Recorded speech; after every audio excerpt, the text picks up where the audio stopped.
लोगों ने प्रदेश को तबाह किया था माफियाओं के हाथों। और मुझे तरस तो इस बेचारे शिवपाल पे आती है। वो तो केवल जैसे सत्यनारायण की कथा में जजमान एक होता है, वो कथा सुनता है और बाद में अन्य लोगों को चूर्ण वितरण कर दिया जाता है। तो ये केवल चूर्ण खाने वाले व्यक्ति रह गए हैं।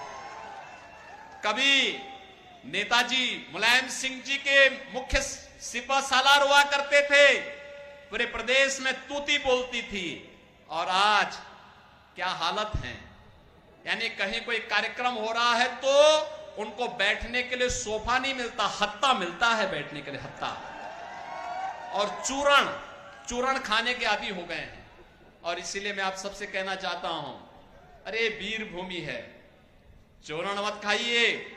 भारतीय जनता पार्टी के द्वारा सत्ता में सहभागी बनकर के विकसित भारत और आत्मनिर्भर भारत की संकल्पना को साकार करने के लिए कार्य करिए।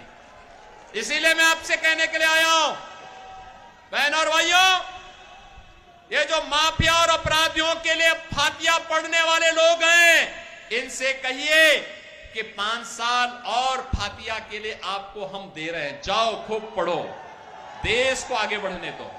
सहमत है ना? और यही कहने के लिए आज मैं आया हूं। देख रहे हैं ना, ये माफिया अपराधी जब पहले चलते थे, इनके काफिले निकलते थे, बाकी अन्य लोगों का आना जाना बंद हो जाता था।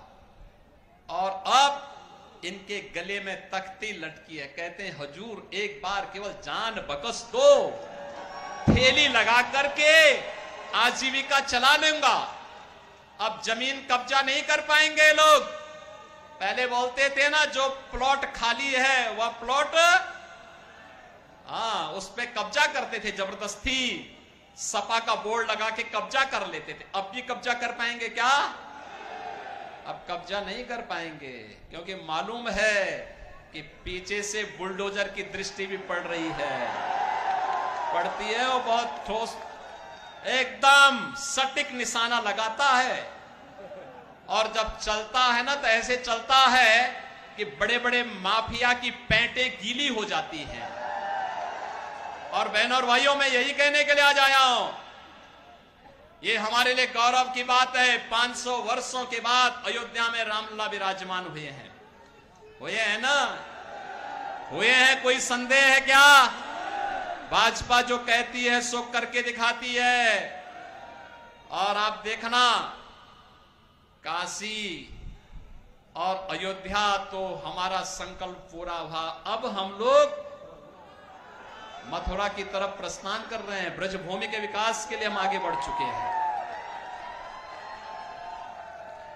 और ब्रजभूमि के विकास के साथ जसवंत नगर करहल को जुड़ना होगा। सहमत हैं? मैनपुरी जुड़ेगी, घर घर जाएंगे, मोदी जी का संदेशा लेकर के जाएंगे। देश को आतंकवाद और नक्सलवाद से मुक्त करने के लिए जो कार्य मोदी जी ने किया है, इसके प्रति, और अयोध्या में रामलला को विराजमान करने के लिए जो कार्य किया है, इसके प्रति कृतज्ञता ज्ञापित करते हुए मोदी जी को पत्र लिख करके समर्थन की घोषणा करेंगे। बहनों और भाइयों, इसीलिए हम लोगों ने श्री जयवीर सिंह जी को यहां पर भारतीय जनता पार्टी और सहयोगी दलों के प्रत्याशी के रूप में उतार करके भेजा है। अब आप सोचो, पहले यहां पे रामलला मैदान भी ठीक ढंग से नहीं था। आज देखो ना क्या भव्य बना है, क्या भव्य बन चुका है। देखो, भाजपा आएगी तो रामलला मैदान बनाएगी, रामलला का मंडप बनाएगी। भाई, हम लोग तो समाज के लिए करेंगे। और सपा आएगी तो वे अपना घर बनाएंगे। यही करेंगे ना? करेंगे ना? आप मुझे बताओ कि यादवों में भी टिकट देने थे तो एक ही परिवार के सब है, एक परिवार से बाहर कोई उभर ही नहीं पा रहा है। राष्ट्रीय अध्यक्ष, महिला मोर्चा की प्रभारी, उनकी एक ही परिवार, पति पत्नी दोनों। ऐसे ही शिवपाल जी को भी एक चूर्ण दे दिया बदायूं वाले। श्योर शर्त है कि वहां पे हारना है सपा को, तो वहां कहा चलो शिवपाल हारने के लिए ही उन्होंने शिवपाल जी को वहां भेज दिया। वो तो 100% तय है कि वहां पे सपा का खाता खुलना ही नहीं।